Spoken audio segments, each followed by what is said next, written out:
Well, good morning, good evening, good afternoon, everybody. Welcome to the Zwift Media Live broadcast of the Zwift Racing League semifinals scratch race. We're in with the EMEA. We'll be covering across 5 races out here today. We'll jump in with the women's C categories out there today, and we'll be in with the men's A's across everything that's scheduled, as you can see over on ZwiftPower.com. You can see the live streams up at the top of ZwiftPower.com for what we are covering today. I'm Nathan Guerra. Dave Towle next to me. They are out on Rolling Highlands today for 3 laps. Dave, one of the best courses when it comes to scratch racing, in my opinion. 32K in total, with opportunities for the sprinters as well as opportunities for a breakaway situation. I think the teams are going to be very interested in getting riders off the front, though, because it can be a little bit risky out there today. So you're going with the breakaway today? Then it sounds like that's me. I just like breakaways. That's my deal. Yeah, as you should. I mean, definitely that's the spice in the soup, right? That makes racing really, really exciting. And I would anticipate that you're right for sure. We'll see what the field sizes look like as well. That always has a huge impact on the way races play out. That's for sure. The smaller the field size, to me, Nathan, the more animated things seem to be early, as I think racers sense opportunity out there and unable to resist the allure of getting in a breakaway, let's say. So we'll see if there's going to be some hero moves out here. But you're right, Rolling Highlands will always be, I think, exactly what it should be, right? One of the courses that is at the highest level of respect from the racers and always seems to find a worthy winner. So let's get it on. 100%. Let's jump right down into the racing as the C women are out on course. The A men are as well. They are just starting. They're about 4.8 kilometers in, and they are just starting into their first time up and over the top of the little bit of a climb here. And as they do, we're going to see what the attacks will be from the get-go. Haggerty here. Race 3R are out here in spades, but we also saw warming up Team KC Kirchmer Cycling for the ladies. They are one of the teams to watch out for. I actually have a little bit of something I recorded coming into the racing, which I thought was really interesting. I want to talk about a team. Now, this is actually recorded prior in their warm-up. I caught them warming up all together, actually. And, you know, I just thought that this was a testament. I mean, there's nobody around because they're in their own, from what I'm understanding, from what I'm seeing here, they created their own event as a warm-up to go and hang out. This is like 30 to 45 minutes prior to the racing, actually. Most likely chatting Discord, talking about what their team tactics will be like. Just the fact that they're doing that, Dave, tells me this is a team to watch out today. Yeah, that was how we started our day, the conversation, Nathan. You wanted to show me that right off the bat. And it immediately made me think about how strong the community is. And I realized, too, that when you're on a team in real life, some of the best moments are exactly that. Getting together with just your teammates, a little bit of private time to roll together. Absolutely no pressure on the pedals, just kind of warming up. But really, it's more psychological, isn't it? You're a band of sisters out there, you know, doing your thing.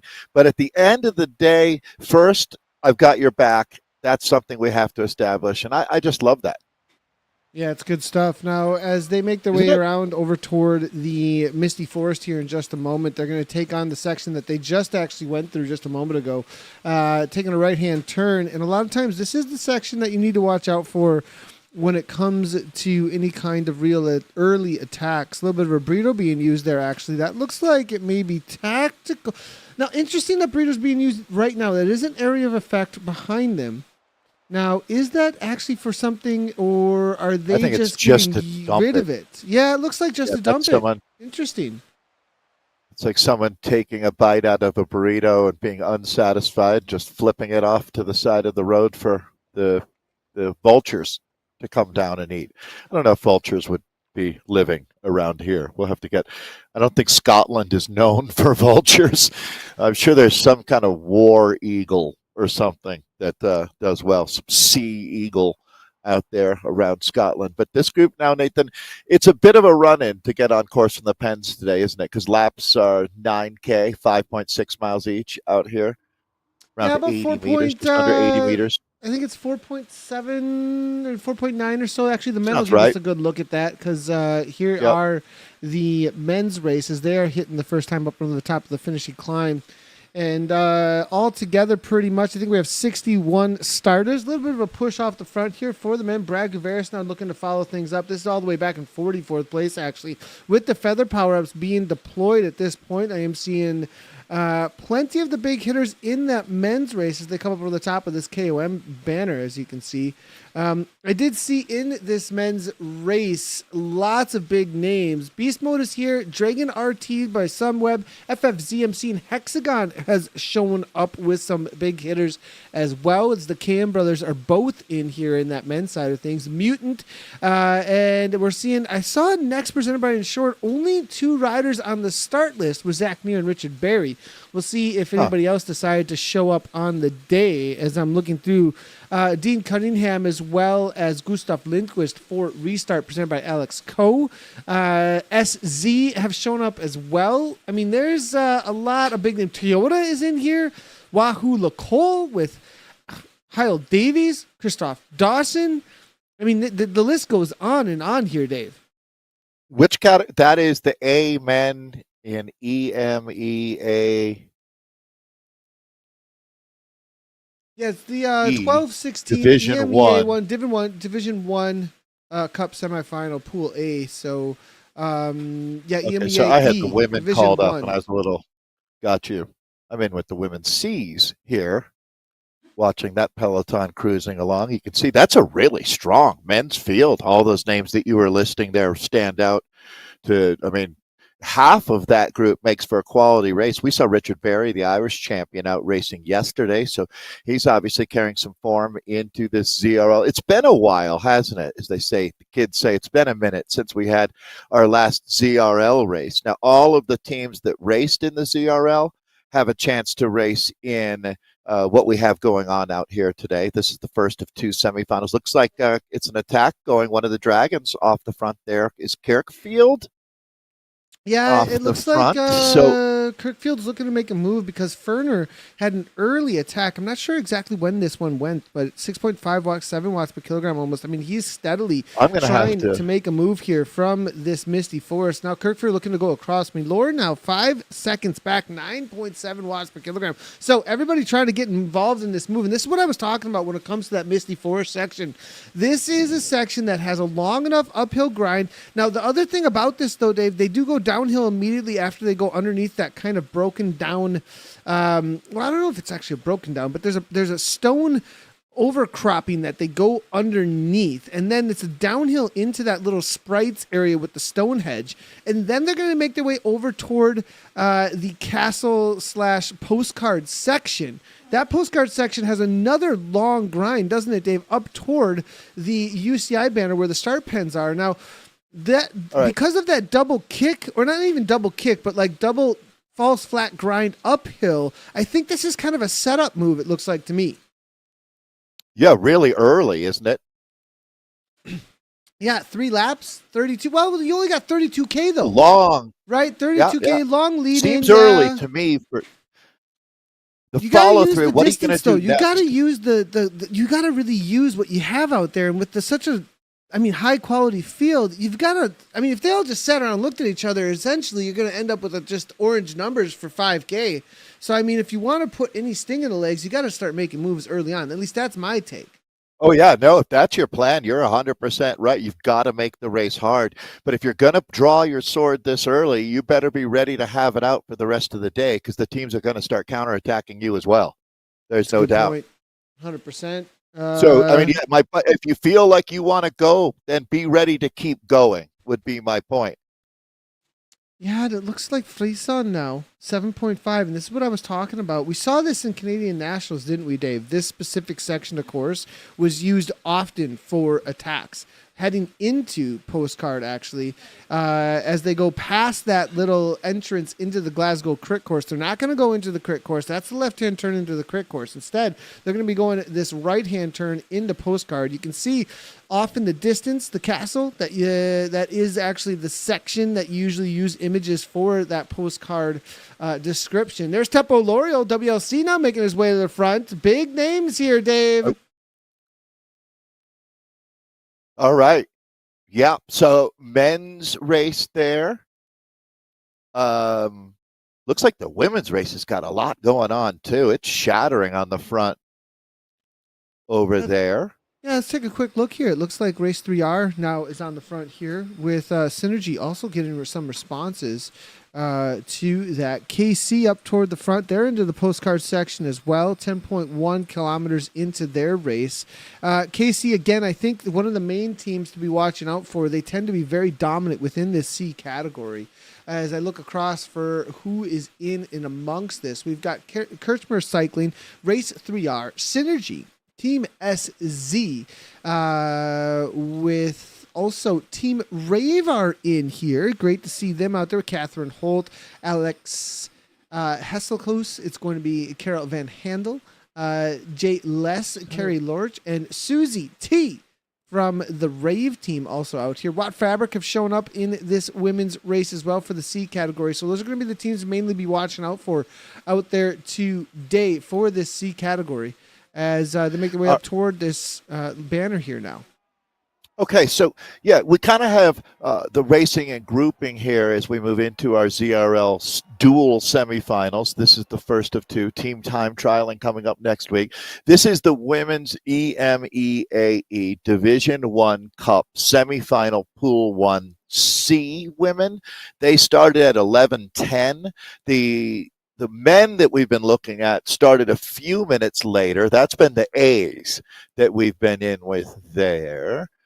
That's the Open EMEA Division 1 Cup semifinal Pool 1A men that we had been watching when we were in the split screen. So the next racing that we'll send out on course, not to make it any more confusing for you, but at 12 o'clock, or excuse me, on the hour, I should say. Not everybody's in Colorado, but on the hour, we'll start our next batch of racing.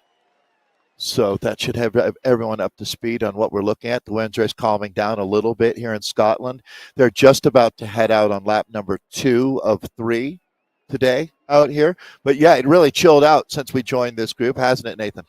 Yeah, they came up with the top of that little bit of a false flat. Well, not even a false flat. It's just a steady low gradient climb, actually. As they come over the top here now, it does go downhill. And a lot of times, this is a section, of course, that you calm the legs down. Usually no attacks are gone. Unless you're off the front, you're working pretty hard to get up and over that 57 kilometers per hour. As you can see, it's a negative 5% here. And over negative 3%, you can get into that super tuck, but no super tucks right now at 52 kilometers per hour. So obviously pretty chill.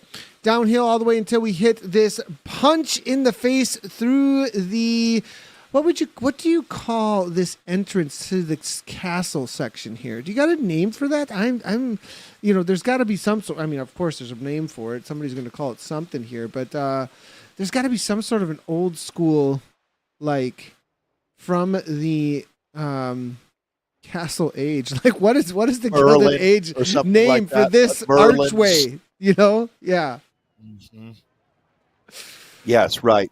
We'll work on that for sure. We spent enough 9%, 8% gradient now. We can see here Synergy now making moves. Kirby, it looks like though, and this is, I mean, we've got this loop around. This is kind of a double punch in the face though, for sure. When it comes to this climb, you can really take advantage of this section of course before they hit these the next climb through the finish banner where they do hit their lap. Yeah, and it really is. I mean, the efforts are worth it. It's not about breaking away and trying to stay away solo. It's about really just reducing the size of the group that you're in. Because same thing, once you've got riders alone in the wind, the chase back is incredibly hard out here. And look at that long, thin line of riders, Nathan, all of them in their own private world of hell right now, trying to close down these gaps. It looks like a couple Synergy riders are going to get back in. Yeah, we are struggling a little bit.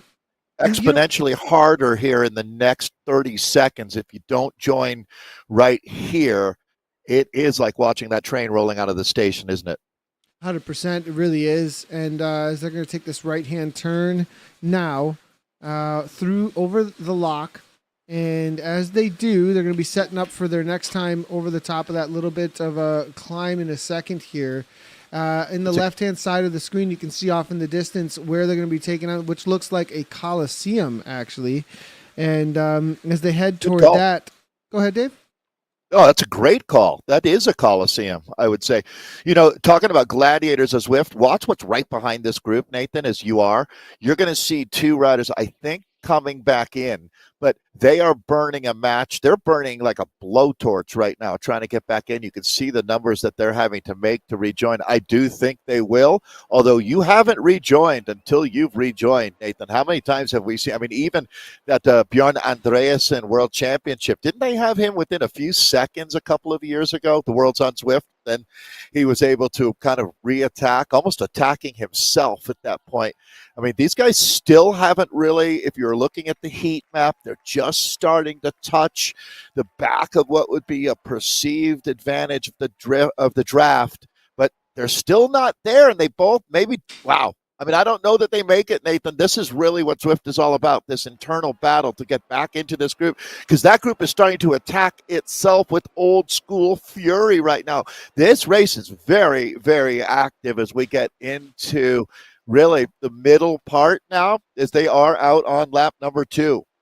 Yeah, and it looks like the attacks are coming fast and fierce from Race 3R and KC. KC not too worried about letting some of their riders get back on terms. It does look like Keen is going to be able to do this. OJ there and Keen giving a wheel, I think, to let the other rider get back on terms from their from the same team synergy that we just saw. But he's the only one. His colleague there, yeah. The other rider, Nathan, I don't think is going to rejoin. No, Friedholm is off the back now. Friedholm synergy here for Norway now. Not going to be able to make it, as well as Lieben. And then Ilka as well from KC, not able to do so. So we've got a main group, though, at this point. It looks like 17-ish riders now, from what I can see. Look at all the burritos just being dumped. Nobody with an interest to hold on to those. They must have been hey, do you guys want to have a burrito? Well, yeah, sure. It looks like the entire group said, I'll have it. They took that group basically and halved it, Nathan. So pretty halfway through the race, half as many riders in the field. That's a decent attrition rate out here. It's a scratch race today. No points to talk about along the way. So it'll just be a race for the points at the finish line. Looking through, I actually am bringing up, this is pretty amazing, actually, Dave. I got to just highlight something here when it comes to the streamer world. And Zwift Community Live really starting through, I mean, the way that Zwift Community Live has started is through the reality of live streaming individually on personal channels. And I just got to highlight this real quick because it's so absolutely amazing to me, the way that this whole scene has completely grown. So, real quickly here, the reality of Zwift racing and the live streaming community, if we go through here, this is almost all ZRL too as well. I just got to highlight this because it's pretty awesome to see. And if you want to go check out any of the live views from any of the tons of these racers that are racing at this time, you can see their first person point of view. And I mean, I have to scroll down for quite a while to find all of these, and if there's a specific division or category that you're looking for, I'd be surprised if you weren't able to find it there within that crew of Twitch streamers at this moment. Head over to twitch.tv and look for the Zwift game. You'll be able to find it pretty easily, and plenty of them doing their ZRL thing right now. That's incredible. I mean, if you look at it, those numbers have probably tripled in the last 2 years for the number of folks doing that. Makes a ton of sense. The Ed Laverick effect, you could call it. So back to the racing in front of us now, out on lap number 2 of 3. As there's some spirited racing going on around the world of Zwift out here today. Definitely this group, though, it looks like a bit of a detente now. Everyone agreeing to have their burrito at the same time. Everybody agreeing to chill out for a little bit. So it's been humane. Everybody agreed to have the burrito. I love it. Absolutely love it. Now, I've got to jump back over to the men's racing because Mikey Mottram, he made a move actually up and over the top of their lap banner. When they did hit that lap banner, there was a pretty serious move actually that I saw coming in from him. And when he did, he used the burrito actually to make this move, which is really interesting to me that he was able to find this distance and not get covered so much that he was brought back into the fold. Actually, usually within this men's race, I'm going to see if I can actually grab the moment that it happened here and show you everybody a quick little replay of this. And so Mottram here, as you can see, on that move and using that burrito power up onto the downhill, and everybody kind of like just watching him walk away here at this point. No interest on the chase. And he has gained for himself about 1 to 2 seconds now. We're going to go back to the live racing, though, because as they made their way through the forest, actually, you can see that a couple of riders here looking to come across. So Mottram now back to 5.6. That was an all-in move. Still at 171 beats per minute. He's got 1 or 2 riders on the wheel. They do need to make the juncture, but I think this is going to get shut down. Well, yeah, or do they, right? It's like, what was the effect? Who chased here? What teams used resources to bring him back at this point in the race? And then you can really tell, was that effective or not? Did he drop riders at the back of this group? No, not really. So now they're hitting this section again, though, here, 9.7 watts per kilogram. He's so committed to this. It's his teammate countering now. Wow. So his teammate's going over the top of that. So a bit of a setup move here. Let's see what the follow-through is. Jokens, they're up at 50 kilometers per hour. It is his teammate, 100%. 100%. Jody Jokens. Right, so this is Crouchen certainly pressing the pace. So it's cause and effect, right? They've made a big effort. What do they get for it? Well, some splits are opening up back to the field. They're definitely, if they continue on, there's Jeffrey Malure moving up. You can see the tricolor there. And over the top is Swedish Swifters now. So that's what I'm talking about, Nathan. These efforts can backfire you on because where's Crouchen now? There's going to be beast mode now, that covered and kill. It looks like beast mode's very interested in perhaps a sprint out here today, or at least maybe a setup for a counterattack. Look at how stretched out things are behind, though, Dave. There's damage being done. Those guys are working. Oh, yeah. There's no... Absolutely. This is pretty serious efforts here at this point. All the way up to 166 beats per minute from Christoph Thiem, as you can see. And now Beast Mode can sense.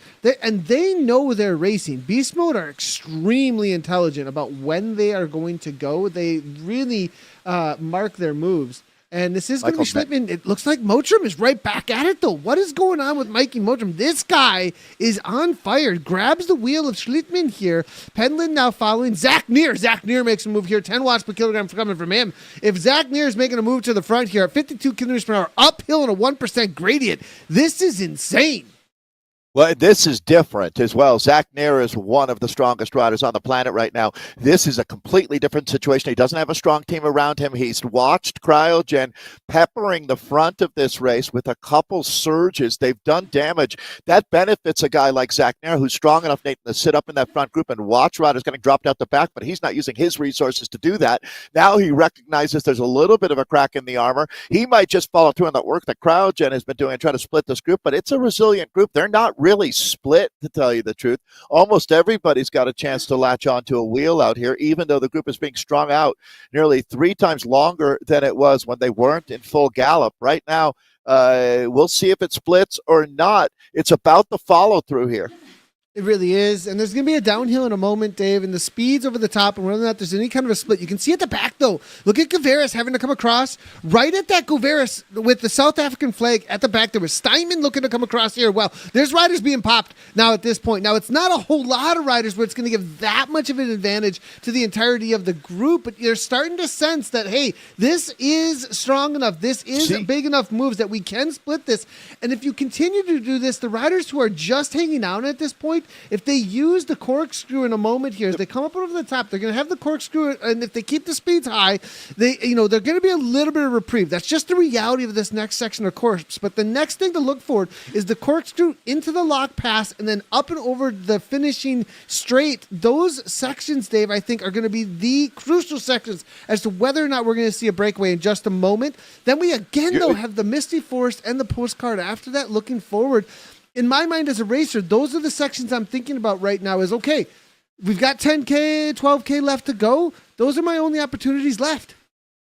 If I'm, so I'm looking at this a little differently right now. I'm thinking that this is going to be a sprint, and I'm not going to waste my resources in all of this that's going on out here because it's not having any lasting effect. Look at that group right now. I mean, nobody got dropped after all of that effort. They're spread out across the road at this point. It's a good point. It's a good point, Dave. I mean, yeah. I mean, now what is going on? Somebody's actually sure it was hard for 5 minutes. But boy, they burnt a lot of matches to create what is this now? A counterattack from Costa here, World Elite Zwifters. So, Costa is just doing a flex here, though, Dave. Look at the wheel set he's using. This is a big spin wheel set, and I don't know if you did any reading up on this wheel set, but I mean that's a disadvantage. I mean, they did update it that they're faster, but they're not the fastest wheel set in game. That's for sure. Big spin flex here coming from Costa. Interesting to see. Now, Dave, he's getting 3 seconds. They're doing 2 watts per kilogram on the front right now. He's going to have a little bit something to work with here. I mean, but why is he getting 3 seconds, Nathan? Right? Yeah, because they're doing 2 watts per kilogram on the front. They're barely pedaling. Now, the kick here to come across here, orange numbers. Watch how quickly he going to be back. Interesting whether or not the juncture back to him. Does everybody Watch this. have? They're just going to surge. That's how quickly 3 seconds is gone. 1 sentence. Catch made. So we learned about the wheels, but that didn't impact this race either. It is really hard with a group this strong to coordinate and attack to make a difference here. And the problem is they're hedging their bets. They don't go completely all in at this point. Wahoo Lacole has been riding completely the way I would, to tell you the truth. Just sitting in this group, doing the minimum amount of work possible, knowing that it's all going to go down. And when it does, that hammer is going to drop big time out here, and you're going to be looking for every watt you can find. And having wasted them on lap number 2 is something you're going to regret, in my opinion. Yeah, that's a good call there. I wonder if there's going to be regret from Mottram later on. Will we see him involved? Does he do a top 10? That's going to tell a lot, won't it? Or does he set up a teammate for the win today? Have we subtly seen Cryogen sort of force the issue enough that the other teams have had to burn resources and that they're going to take advantage of that late in the race? It's all about the allocation of, you understand how much you've got, and then you realize, where do I want to spend it? Is it in the right places at the right time? Are you getting a good deal for the watts that you're spending? I don't know that I'd necessarily say that they got ripped off or got a great deal through the middle part of the race. Someone's got to animate things. But what I would say is that's a good one, Dave. Relatively get ripped off. But the team that hasn't wasted a watt is Wahoo Lacole. I bet you they win this race today. Yeah, it's a good point. They've been really quiet as they head into the breakaway brave for the final really smart time when it's just a KOM. It's going to be coming into the final time, though, in a moment here. Now, I'm surprised to see all of these feather power-ups. Why are they using their feather? I don't know where they're getting the feather power-ups. That's my fault, actually. Maybe they're collecting them actually through another banner that I'm unaware of. But I have a feeling that that's why. They are going to be collecting these feather power-ups most likely at the banner up at the top of postcard. They're going to get this burrito here in just a moment, and that's why they're using this. There's going to be tons of burritos used in just a moment here because you're going to want that feather power-up through the climb. Limp end there from SZ up and over the top. SZ very active toward the front, but no real attacks from them. KM Brothers as well. Hexagon are just covering and killing too. That's another team that there hasn't been a lot of action front, has there, Dave? No, yeah, you're right, Nathan. There's Michael Mertens in this race, and in my mind, that's 100% why we've been seeing this from Cryogen. Is at some point here, I think you're going to see Christopher Dawson, Michael Mertens, Zach Nair, throw Tepa Lorio in there. As there's going to be a crazy separation that happens out here on the last lap, and that's where we are now. It's the last run day here in Scotland, Rolling Highlands, and yeah, Cryogen is clearly, in my mind, this is going to be Swedish Swifters off the front right now, but Cryogen must be setting up Michael Mertens. Martin Mertens. Yeah, Martin Mertens here. Is he actually in the crew? I'm looking for it here. He's in here today? If he's in here today, be on the watch out. No, I haven't seen his name on the rider nearby list yet. I haven't really looked through.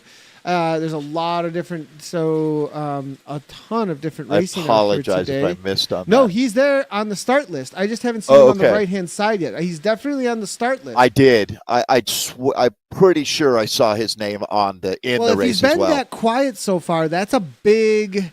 But his team has been so active, right, Yep. Nathan? That's what makes sense. Yeah. That's the only reason I could understand why CrowdGen would have been doing that. They're such a smart team. They don't just do things just because they want to, get TV time. They were, I think, just trying to soften the group up. They didn't do it well enough, but again, they didn't want to completely go all in on that. They just wanted to see maybe a little bit of a test attack there a couple of times. I'm not faulting them at all. It's just not every tactical move you make has the desired result. Yeah, we are seeing Bart van den Eckert, Toyota Cryo RDT, Toyota Elite Cycling, Leon Philip Gottwald, Martin Mertens, all here. Now, looking at the watts per kilogram that has been expended out there today, Ben Nordstrom, be on the watch out for him for a big sprint. He's got a good kick, 14.4. Yeah, again, well. I'm wondering what's been going on with him. I mean, Mikey Motrum, I wouldn't be surprised if Motrum is just up and over 5 watt per kilogram or so for the duration of this race. I'm expecting to see some moves through the mist, but they've all calmed right on down. This is interesting, Motrum, Dave. definitely. Motrum has been the animator here. He's been working for an outcome. No doubt about it. So I might even give him man of the match so far, just based on his commitment to his team's effort. But now everything's going to be resetting back in this group as we move into our finale for our Amen that we're looking at. Look at Davies. What is Davies doing? Just literally rolling to the back. Is this a setup? So that's the HD is Howell Davies, I assume. Howell Davies, yeah. Right, yep. So that's going to be. That's a man who can make a move. He can make a serious move. Attack from the back, surf through the group. This is not a man who's struggling and about to be dropped. This is a cagey rider about to launch. Here you go. As they've counted down the ignition. 3, 2, 1. Is he going to? Well, maybe he's just chilling, though. I mean, 2.4. Yeah, he's just moving back into the draft. Moving to the pack here. I thought. I mean, that kind of a move to the back. Oh, there's burritos at this moment. What's the point of those burritos here? There's a Toyota rider making a move. Who is the Toyota rider on the front now? Well, is it going to be Mikey again? Motrum, again, this guy, you can't stop him.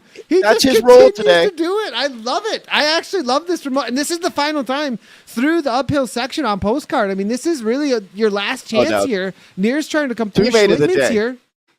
Teammate of the day for Motrum. No doubt. I mean, he knows that he's not doing this, Nathan, to break away and win this race. He's forcing the chase back through that peloton. His teammate will be watching how this is perfect. I mean, if CryoGen gets the win today, I think that Mikey Motrum deserves a lot of that credit, but we're still quite a ways from that point. The group's starting to thin out as this list of riders sitting up in the top 20 is going to mention Zach Nair is there, Nathan. I'm expecting Nair is going to be a huge part of the conversation as we move our way into the finale. Nair is there. Malur is there. Joachim Jochems is there. These are the real. Hey, how about Chung as well? Watch out for the World Elite Zwifter. He's been a rider to watch. So this is it. Motrum making the first play here on this Machiavellian chess match. He's not a pawn. He's a knight or a bishop trying to set it up for the king. Yeah, Motrum here continuing on 5 to 6 watts per kilogram. Now, he's got 4 seconds. It's going out. They waited until probably the next little uphill kick. Sean going to 8 watts per kilogram there for a moment. I'm waiting for the big kick. Somebody's got to work to bring it back. Rose Beastmo now setting a steady tempo on the front. But this isn't going to be free. Motrum's not going to make it free, and no Toyota's going to make a chase. And with Martin Mertens still in the group, plenty of Toyota. I mean, Toyota's really setting things up well to force others to work right now. You know, it's interesting, Nathan, because if you go back 20 minutes ago, in the middle of lap 2, they were kind of doing this, almost like a test run. But this is when it mattered, and they are moving the pieces around perfectly here. Mottram, Nathan, with this gap at 5-6 seconds here, this is enough that they're going to have to really commit to the chase, which benefits his teammates, and now that's going to be Kirkfield. You know he's got the wattage. This man is a human wattage cottage, and Kirkfield, another Dragon alert has been issued here in Scotland. Is coming over the top. The race has gone ballistic. That's going to be Malure right behind him. So Jeffrey Malure here in the tricolor jersey is going to get into the slipstream here of Kirkfield. What's going on behind them? I'm expecting to see Zach Nair coming through like a runaway freight train. Christopher Dawson, the Irishman, is there. Nathan, this race is on like Donkey Kong right now. We still have 4K to go.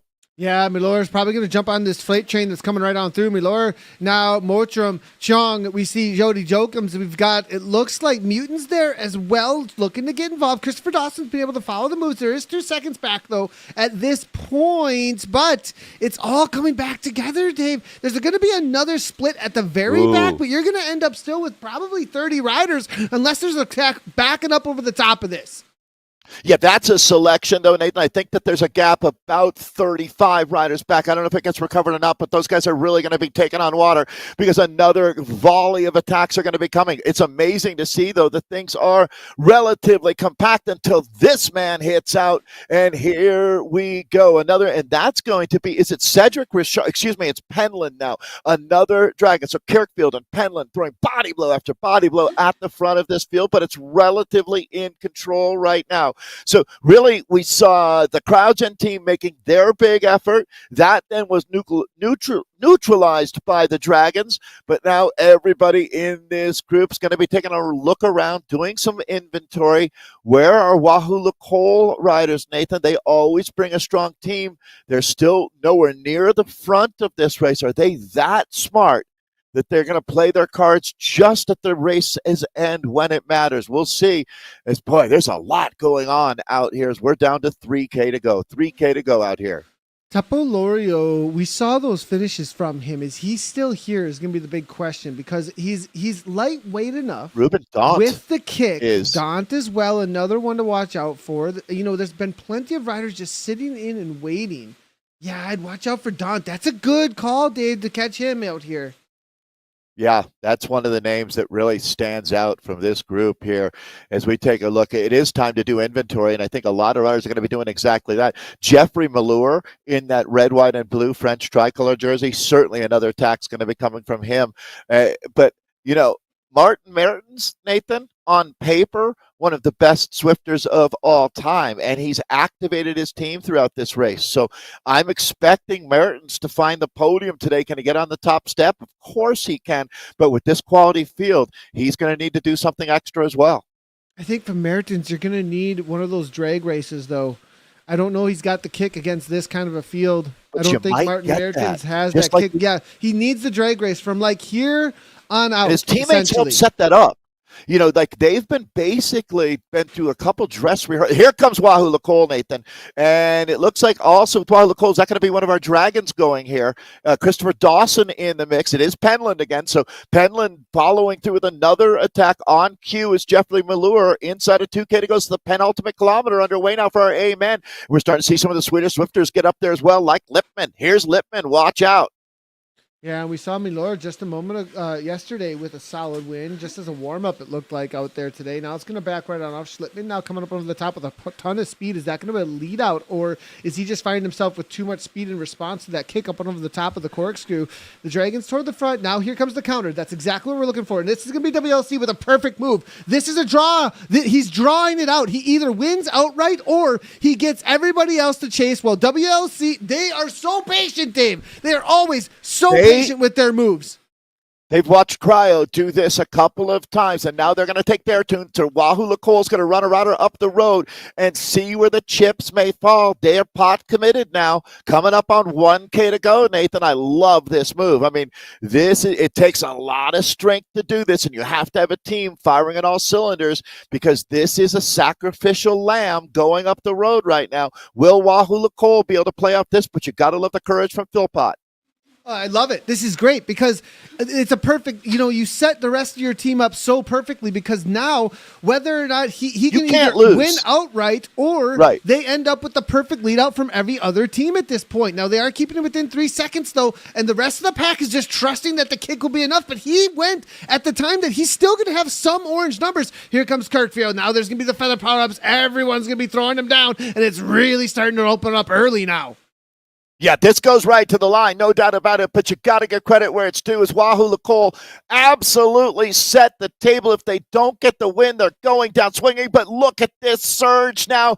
It is going nuclear back in the peloton, and it's going to be, is it Chung on the front? It is. Holy cow, the world leaps with her, but it's got Gilmore. It's going to be Malure trying to come over the top. Is it going to be enough, Nathan? No, I don't think so. I think it's going to be beast mode. Beast mode at the last second. Last time, beast mode. Take it down. Wow. That was so close across all of them. Everybody right to the line. I couldn't believe how there was no stringing out either, Dave. Like hardly any stringing out at all. Everybody fighting for the front. Absolutely. Such a close race there at the finish line there, Dave. Let's get a quick little replay of that as it was nail biting. Chonk here leading the rest of the field out as they made the catch there. Milord now trying to hold on. 12 watts per kilogram coming from him. I thought perhaps he'd be able to do it, but it was going to be beast mode with Ritter. It looks like that was able to just barely come over the top. Look at the spread, though, across the line. Nicely done from Ritter there to get that first place. It looks like to me now that's not official at this point. We still got to wait for the official, the preliminary results to come through with the back-end API. Let's jump back on over, though, to the ladies for the C category as they're coming into their last couple of K here, and it's all together still. The ladies have been playing, it's kind of a similar game to what we saw from the men. This is the C women for EMEA East, and they've been making these little kicks to whittle it down, similar to what we just saw with the men, but still a solid pack here all together. All right. So as Nathan said, the C women, this group started with 31. Most of the women keeping their head above water out here, Nathan. That's not quite 31 in the group, but it's a lot closer on a tough day. I think there's going to be some women that should be really proud of their efforts being in the peloton at this point. I'm going to expect that somebody who doesn't want to sprint attacks here. They've got some terrain to work with. You think who gets out in front of this one, Nathan? Certainly, as we take a look at this C women's group, they'll know each other relatively well after a season of racing. We mentioned the 6-race season wrapping up back at the end of February, bringing everybody back together now to move into our ZRL finals. This is one of our 2 semifinal races here. And this scratch race, all the points waiting at the finish line as they're down to just over 2K to go. Yeah, we look toward the front of the pack now at this point. Who's going to lead things out? It's going to be Team Rave. Now KC, though, here with Janine from Kirchmer Cycling now. Kate Janine up at the 426 watts. The heart rate's pretty low because they've been chilling out, but they know it's going to be all about these last 2Ks and the kicks to the line. Breakaway Braves, what they're looking forward to that we just saw the men take on. It's going to be Koragox now from SZ coming over the top of the chase there. Katya's there. Hagerty as well from Ireland. Katya, though, from KC now on the move. Yeah, this is the team that we saw out warming up 45 minutes before the race. They clearly are a close-knit group, and they've been sending runners up the front. This is going to be Katja's turn. It's all Germans on the squad outside of Rebecca Martin, the one Austrian runner that they have, but they're playing their cards well out here. Scotty the Squirrel seems to be cheering them on as they're rapidly coming up on the last kilometer. Red Kite Prayers from KC. This is an OG Zwift team. Kirkmeyer, maybe in the second wave would be more appropriate, but it's a really strong team, men, women, across mostly Germany, Austria, a few Swiss riders as well. But this gap is starting to go out. Couple of seconds. It's not a done deal that they bring her back. Ah, at it's going to all. be interesting. See Rave there trying to make the chase, it looks like, leading things out. Does she have anybody that she's working for, though? That's the big For question sure. here. Is this Rave Rider got anybody? There's one rider. There is one rider on her team here sitting in, getting the benefit, but, or maybe two, excuse me. So this is a little bit of work being done by the Rave team, and they are organized. Susie T now to the front here for Rave, also trying to bring KC back, it looks like, at this point. So Katya, only 1 second. I don't think it's going to hold. Well, it's interesting, Nathan. You can see other runners not quite on the wheel, but close, maybe looking to counterattack. As I agree with you, it looks like Katya's going to come back to this group, but the group's going to be a little bit ragged as they go inside of the finale now. But yep, Nathan, they are going to make the catch. And look at this, a whole new bike race. It's Race 3R is sending their woman off the front. This is going to be Haggerty. She spent a ton of time off the front out here, and the Irish woman is going to make a real run at it. She's giving her the beans. 6.4 watts per kilogram with that feather power being employed at the 5% gradient. Little coming around the turn here as they start the breakaway brace. She might have that, but here comes Skoog from the SC team. I think SZ now with a big kick up in the 7 watts per kilogram here coming from a Skoog. XZ now leading out the chase. Can Haggerty hold on to the line? This is a drawn out sprint. The ladies doing everything they can. Here comes Synergy, 8 watts per kilogram. Too little, too late though, perhaps, as Haggerty may have done it here. I'm not sure. Dave, I think she did. Skoog is going to be the last rider left with a chance, but it's going to be the Irish woman's day as Haggerty taking that one in our C race out here. That was a great finale to watch. Boy, they left it all out on the course there. Our C women wrapping things up. So they'll be back next week for their team time trial. Racing rolls on out here on the Rolling Highlands course. You can see why, Nathan. I was talking about those efforts that you're making out on lap number 2. You pay for them right here on the breakaway prey in the final lap, don't you? Yeah, it's really true. You definitely do pay for them. It makes things extremely difficult if you try to make too many moves. That's for sure. Let's see if we can bring in some results here in just a moment for what we just saw go down for the men's and the women's racing. Here's the men's results. Actually, we'll take a look through the top 20 or so, and it was Rose Beast Mode who set things up perfectly, isn't it, Dave? Yeah. So taking a look now. So this is a team-based competition. You learn a lot by looking at the top 10, but it doesn't tell the entire story. One thing it does tell you is Maurice Ritter there for Roast Beast Mode with a very low watts per kilo throughout the day. Not the lowest in our top 10, but certainly less than Carrickfield there, who comes through for second. So let's start from the top. Maurice Ritter taking the win for Roast Beast Mode. It's going to be the Dragon Carrickfield in at second. Jeffrey Malure, the French champ, taking third today. Jody Yokums, apologize for my mistake earlier. Jody in for fourth. Bart Van Den Eyck out fifth place. Zach Nair for sixth. Ken Chung for seventh. Angus Butler for the Wahoo Cole team in at eighth. Ruben Daunt for ninth today. And Christopher Dawson in at 10th. Who was the top rider when we look at it from the CryoGen team, just to have some closure on all of that? Bart and Jody are both on that team, actually. There you go. So Jody, fourth and fifth there. Not bad. I mean, so that was what they were doing, right? They came very close, and they very well could be the top team today, Nathan. With fourth and fifth there, that's a lot of points. Interesting to me, not seeing Tempo. Was Tempo anywhere in the top 10 to 20? No, and maybe perhaps taking a little bit of a break after such a good result after Zwift games. You know, you can't be on top form throughout the entirety of your year, can you? Well said, Nathan. I mean, and Tempo had a huge winter on Zwift, so having him out racing is great. That's for sure. Let's go through the 11 through 20 spots out here for our A men today. Racing on Rolling Highlands in Scotland, Berk Kayan, the Turkish rider, in for 11th. One of the Hexagon men, Jacek Tarluk for Dragons in 12th. Aiden for FFC in 13th. Nicholas Errett of Rose Beast Mode, another Rose Beast Mode rider there to score in 14th. It's going to be Howell Davies for Wahoo Cole in 15th. Jan Eifert for 16th. Con Kayan in for 17th. Christoph Thiem is 18th today toward Alan Leong of Team MTNT, found 19th, and then rounding out our top 20s, a South African, Bradley Guveris, That's going to be our A men's field that we just watched. Those are the results that we'll be going through for that Open EMEA Division 1 Cup semi-final, Pool 1A. Let's go ahead and take a look quick here at the ladies C category that we saw just to finish up. Great. Thanks, Nathan. So it's going to be Marie Haggerty taking the win. Anna Skug trying to chase her down run her down at the finish line, but Haggerty was just too strong today. But Anna in for second. It's going to be Edie Auger for third. Janine in fourth with some active racing from that whole Kerkmeyer team. Jen McMahon. Fifth place today, Sarah Korgoch for sixth.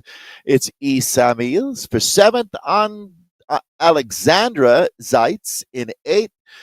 The other Janine, I thought a couple of Janines out here racing, two making the top 10 today. So ninth place for Kay Janine, and then Sana Fribourg finds the top 10. All basically a group sprint, just a few seconds separating the riders through the top 20 from 20th up to first. Let's go back to 11th now to find Susie T in at 11th spot. Claudia Kreupel for 12th. Catherine of the Rave team in for 13th. It's Charlene Keene 14th. Alex H 15th. Katya, late race attack from Katya out there, put a sting in the legs. She'll be 16th today. It's Ida Fredum for 17th. Sarah Kirby 18th. Helen May in 19th. And it's Katarina Lessman, in 20th. All right, well, let's jump down into the racing here for the men's. This is going to be the A category, and let's see if I can bring in a quick little overlay to let everybody know exactly what we are looking at here as they are getting out on course. EMEAW, right? The Division 1 EMEAW. Yep, perfect. Good job, Nathan. We work our way around the globe. Same deal, 3 laps out here, plus the lead-in to get them on course, just under 5K there. The total distance, when it's all done and dusted, just under 20 miles or 32K. And racing's always active out here. They're just out onto lap 1 proper right now, as we picked up Novak, the coned rider. Yeah, one of the best names.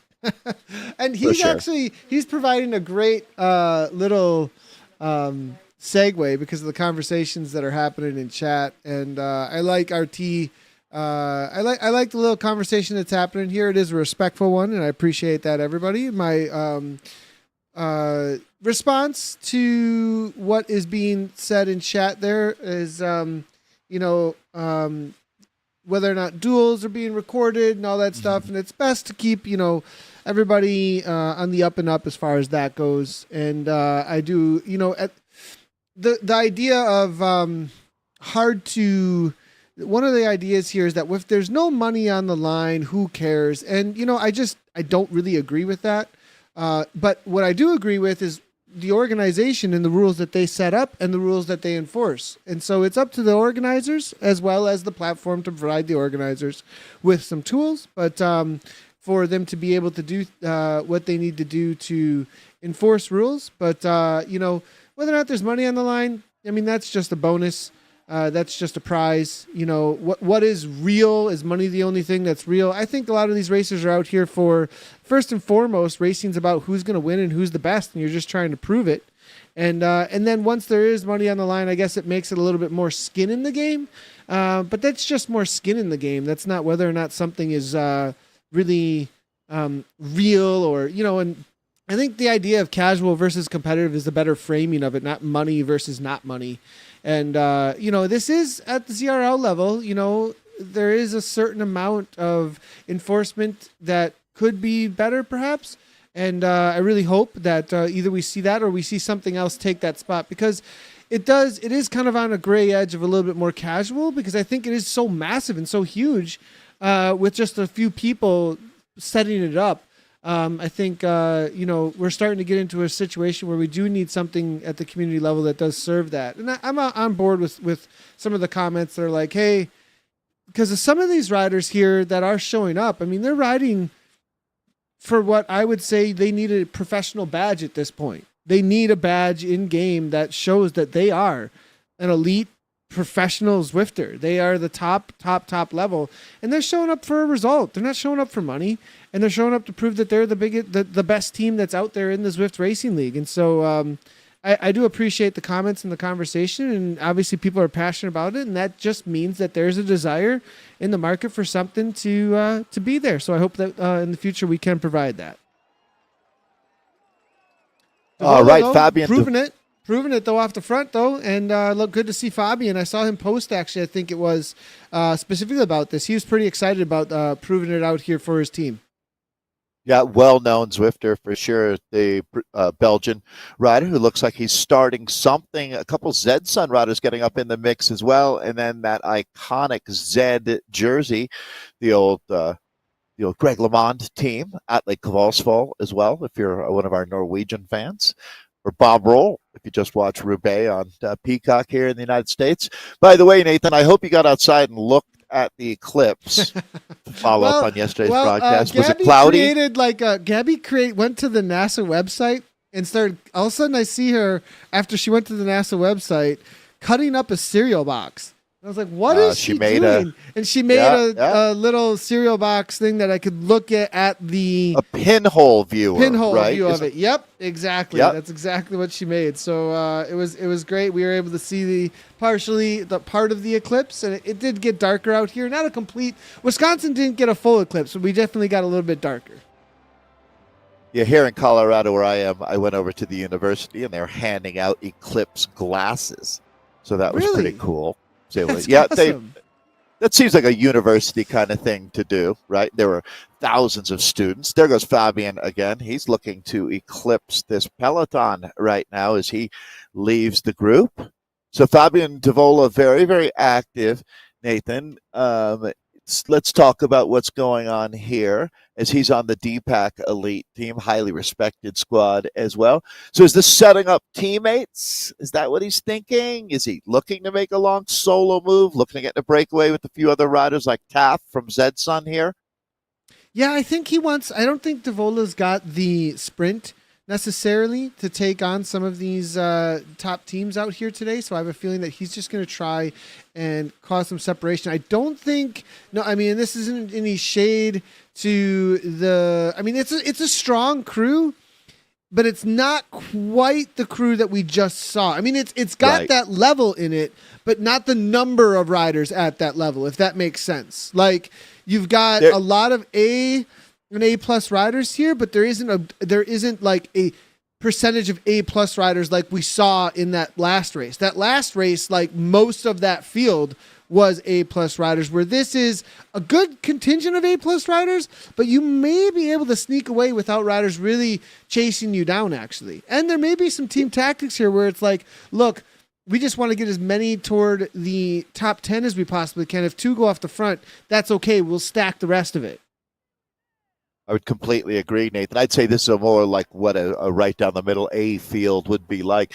That what we saw just in that previous race was more like a Zwift Grand Prix or Zwift Games race almost. I mean, half of those names in that front group were those recognizable heavy hitters that we see. Fabian Towle would qualify to be in that group as well, but your point was spot on. As we take a look at 2 riders going clear right now, early days out on lap number 1 of 3, but those ride-ons will certainly be appreciated as these 2 might be out here for a little while. Nathan, I mean, they might be out here until the finish line, but I have a feeling that this is a good time when you're in the peloton to look around and say, do you guys want to deal with this now or deal with it later? Because longer we let them roll out, this might be a problem. Yeah, and it starts to get a little bit worrisome if it goes a little too far, doesn't it? I think what they're really thinking about here is this corkscrew. This little corkscrew is, I think, what they're waiting for, and they're gonna see if they can juncture and break some off the back. Right? They can have this snap, literally a snap on the pedals that also puts a snap in the pack from the kick to come across to these 2. And because you have that motivation out there that's out in front of you to go across to it, it kind of is like a double reward for the pack. Let's make the catch and let's see if we can break somebody while we make the catch. I completely agree. It's like a little accelerant isn't it, on the fire there. It seems like TAF now is going to, it's not really a comprehensive or cohesive breakaway that we're looking at. I think we're looking at two individual riders and two different breakaways right now off of the front, which is not going to bode super well for their chances. That's a good sign that Steve Taff has got a great sense of humor, though. I love the minion. He's a minion for Zedson. Not a lot to it with the bike and the helmet and everything, and I mean, that's pretty impressive work. Yeah, that's he's got pretty, a Welsh jersey. Serious, actually. Like, I mean, he's really put his homework in on this profile picture. Some photoshopping skills for Mr. Taff. But he also now, Nathan, I think this is kind of stretching the legs, making a bit of a point in the early going here. Zedson clearly coming to race aggressively, but this whole thing resets and then the counter goes. So expect an active race from this group of A's. Yeah, one lap just about down in just a moment here as this Martins goes off the front here from the Netherlands. Nice little kick coming from him as he's in that ride-on jersey. And Taff now at the front, not really chasing this down, though. 54 kilometers per hour versus 54 kilometers per hour. You can see still you do get a little bit extra speed from that roll through until it slows down at the front of the pack. And because of that, I think Martins here is going to find himself maybe questioning that 5 watts per kilogram as they make this kick. Yeah, and definitely the thing to worry about is the amount of heat that you're going to be feeling on your neck from this peloton here. Is this early in the race, this many strong riders, they are still waiting even to move into the meat and potatoes of this race. That's for sure. Everybody's on their appetizer right now as we take a look at that catch being made. Boy, Zedson and Taff have been all over the front of this race, and it looks like Taff is going to ignite once again here. So Zedson wants to keep this one spicy, Nathan. They do, it looks like, but being chased down very quickly, it looks like, by Pritchard now, as well as Burns from the Mutant team. The Mutant team going to be in that green jersey, as you can see. He's actually a little bit of mismatch. I don't know, purple, green goes together sometimes here. But now Newman from ZRG also coming across. It's going to be Siri Pritchard there. Also, Welsh. Don't show Anna Russell this, please. I don't need to hear that. The purple Tron, unhappy. The purplish pink Tron with the green jersey and backwards then a yellow, like yellow jacket hat there. I don't know. Yeah, I'm just kidding. Well, I mean, I'm fine with it, but yeah, we have burritos being played now. So yeah, power ups today: burritos and feathers. Feathers, infinitely more popular than burritos, I would say. I mean, I'm not going to eat a feather. True. But if you're racing, I don't think you're going to be looking for a burrito. Not looking for a burrito. That's right. Unless it's right. like a 10-hour ride or something. I mean, there could be that. That's the only time. Is there a better burrito than the post-ride burrito? I doubt it. It's good stuff. Now, on the right-hand side here, I just got to highlight. Now, it's pretty Grupo Compacto, so we're not, unless they start making some sort of attacks or really some action at this moment. We'll be in with the ladies, though, and we're going to highlight them for sure, and we'll definitely be catching their moves as they make them. And they're going over the top of their first breakaway bray here, as you can see. They started 10 after. This is the women's C category for EMEA West. 10 after the hour for the start. The men started right on the hour, 1 p.m. my time. But as you can see here, all together still for these ladies. I'm going to real quickly just give everybody a heads up on who's all racing. Is this the C's, Nathan, that you've got here? This is the C category, yeah. There and we've got some really familiar names in this 10 after C category EMEA West, actually. It's a good group. Really familiar names, actually, from what we've been doing with the WTRL, TTT. Actually, you'll recognize a lot of these names, as well as some coverage for Crush Pod ladies, Swedish Zwifter, Aeonian Chicas, Herd Rider. You nailed it, Nathan. This is the strength of our community that we've got in this C women's race here.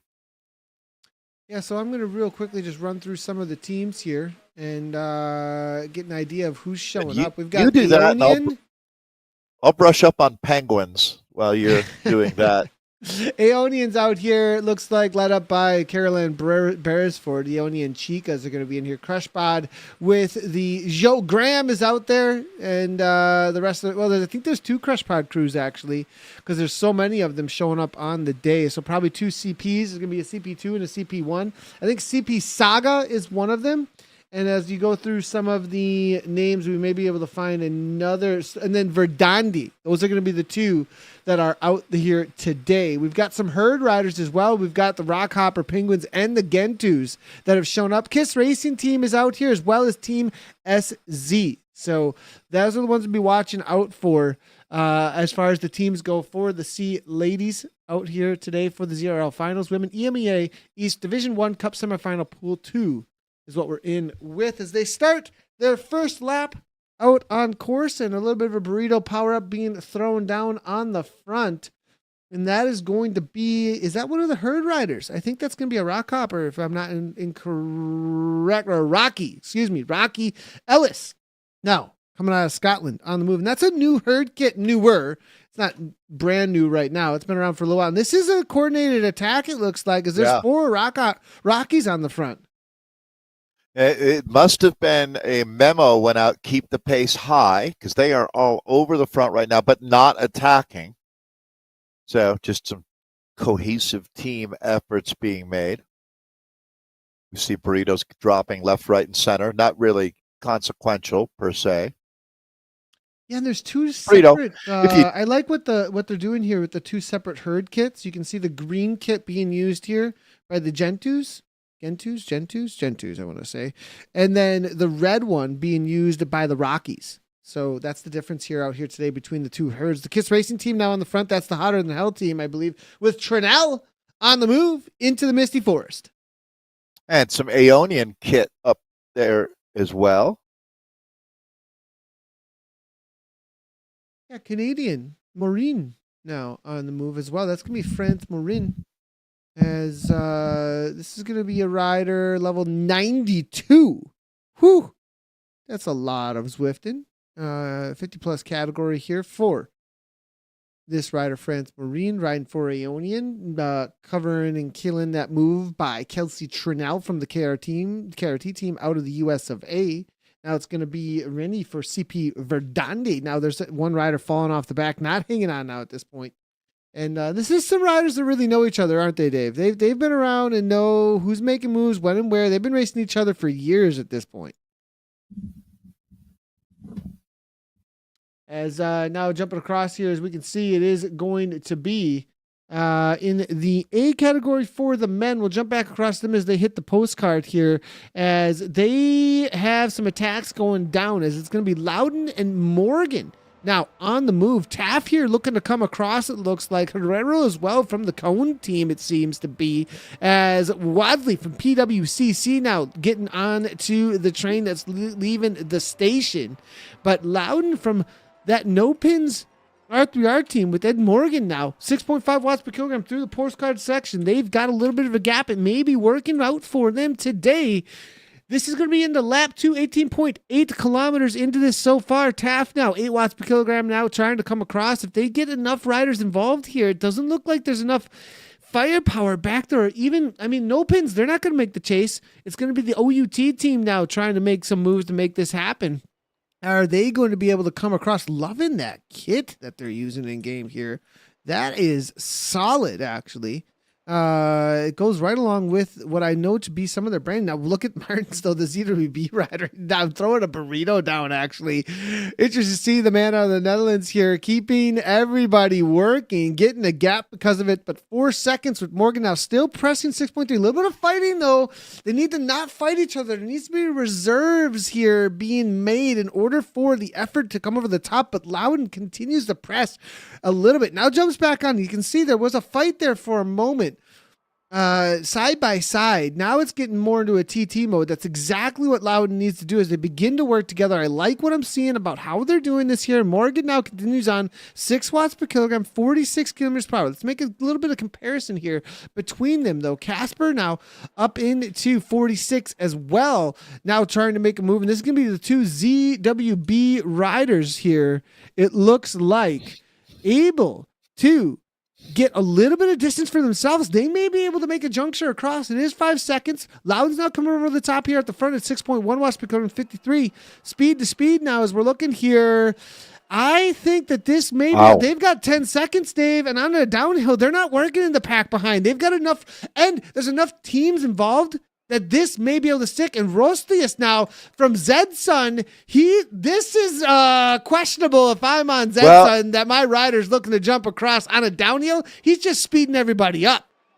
Yeah, this is interesting now. Is this getting greedy, Nathan, if you're Zedson here? Because he's not giving a draft at this point. So this is massive. If he gets across, now we got a lot of racing ahead of us as well. I don't know if this is well advised because he's going to get across here. Did he bring the motivation of this group with him? Hard to say, isn't it? This one is wide open right now. Very, very interesting moment in the race as they come up on pretty quickly. They're going to be out on the last lap here.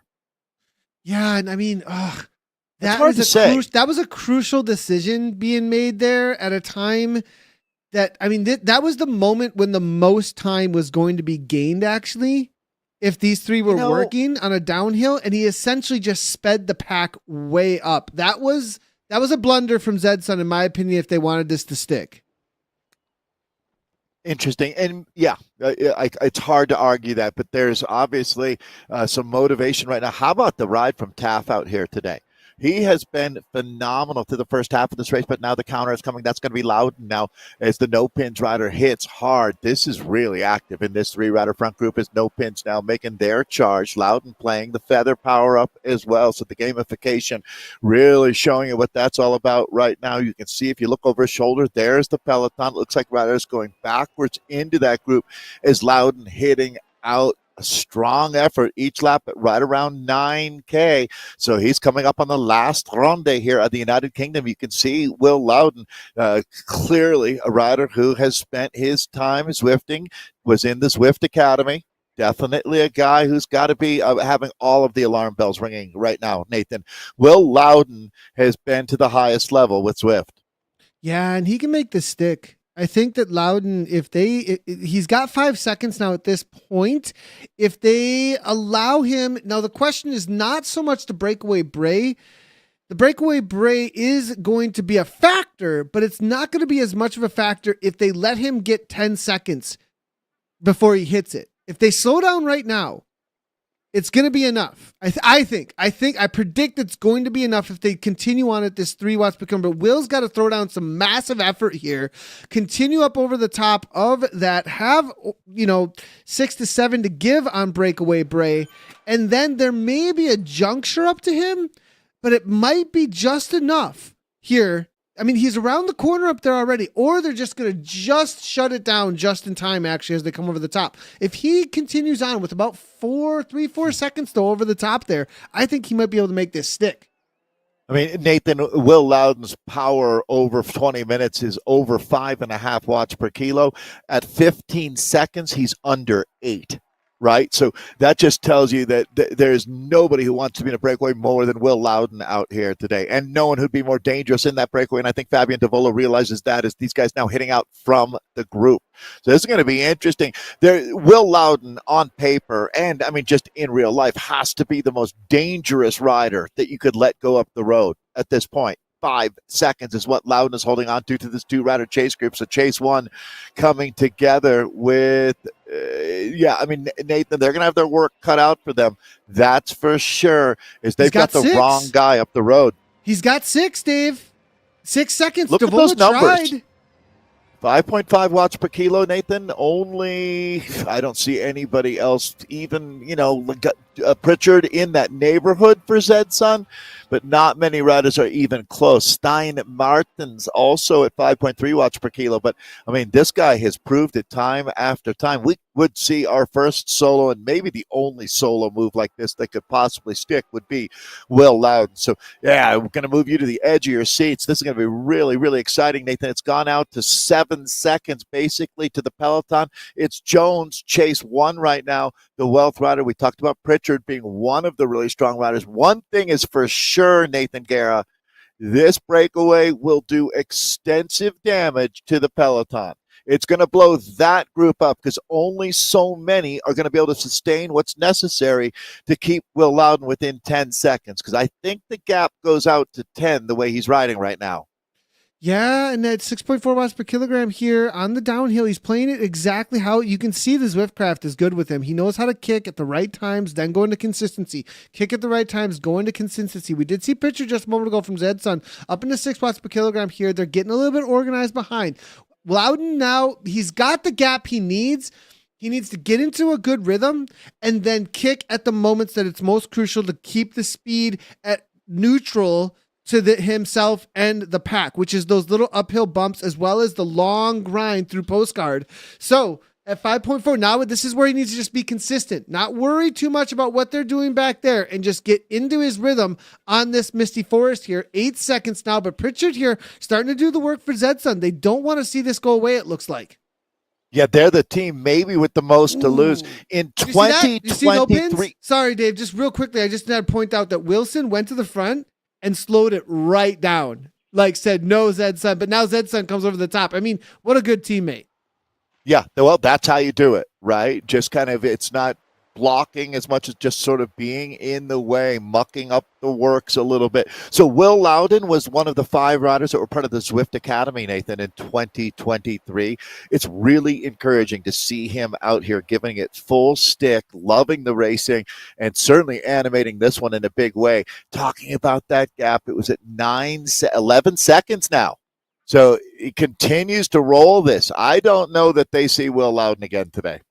Yeah, and the way that he went away, it was so perfect, actually. He responded to an attack he made the attack over the top of postcard, continued on, worked with a couple of riders, and then dropped them off actually on the corkscrew and said, look, catch me if you can. He's out to, Dave, this is the serious danger mode now at this point. Oh, I don't think he's coming back, to be honest. And if I'm no pins, this move is gone. What you're really going to do now is how do we get more riders into the top 10 and win this day here? Because Will Loudon's going to force this chase. How much effort, if you're Zedson, do you put into chasing him, or do you just let these points go up the road and start racing to try to get your team win? Because it's not necessarily, Will Loudon is awesome, and this is going to be an incredible win if he can pull it off, Nathan. But that doesn't guarantee that No Pins wins this day. The teams behind are going to have to start doing some number crunching and realizing that their best shot might not be blowing up the team trying to chase Will back, but rather now just race for the win out of this group and just let that ship sail. Yeah, it's a good question here, because look at how much No Pins R3R, though, are in the pack still. And Dave, I think they've got how many kick still. I think there's still a good amount of kick in this pack from the R3R boys. So they're having their cake and they're eating it too, right? That classic saying where they're up the road, so the other teams are going to have to chase. And is this going to be Kalish that's going to take the initiative now? Yeah, it is. It is Kalish. It's going to be Far Up now. Farp, I actually raced him over the weekend. Super strong rider. Be on the watch out for him. Now over the top as well.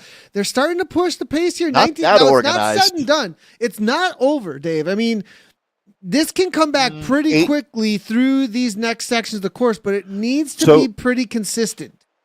Watch these numbers. Will Loudon is still sitting at his 6.5 watts per kilo. The chase is still not equaling what Will Loudon is doing on the front. Yeah, that will flip, and there's no doubt the chase will be making bigger numbers than Will Loudon, but they're still not even really close, and his gap has gone out to 26. Will Loudon's not coming back, Nathan, in my estimation. I'll make a strong statement there that I don't think they see him again today.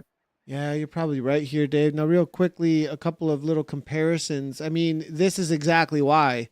He doesn't. I mean, you got a guy like Kalman in the group, right? Who can really finish. That guy can sprint, right?